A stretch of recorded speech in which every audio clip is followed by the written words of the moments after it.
Papakita ko lang po sa inyo yung setup po ng 600 watts solar panel.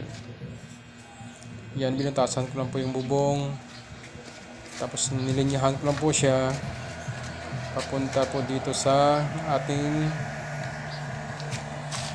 sa solar panel controller.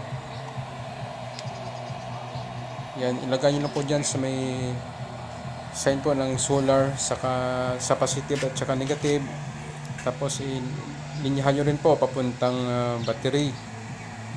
Diyan po pupunta yung power na mumula sa solar panel.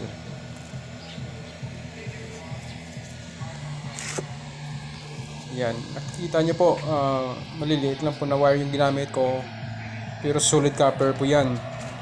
So buong buo po yung power po na pumapasok sa battery galing sa solar. Tapos nilinyahan ko rin po siya puntang power inverter.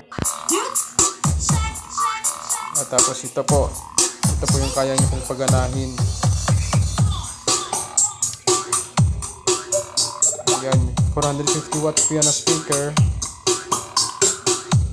Tapos may maliit po dyan. Ayan, yung wire niya po pa-connect mo yan sa amplifier. Tapos may extra po tayong speaker. Ayan, maliit. Sony po yan. Tapos ito po yung isang speaker. Ayan, 450 watts din po. Extreme po yan na brand. Ayan, kinunik ko din po siya sa amplifier. Tsaka ayan po yung wire niya po.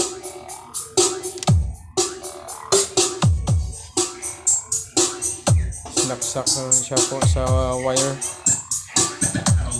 nanggaling sa ating solar panel. Ayan.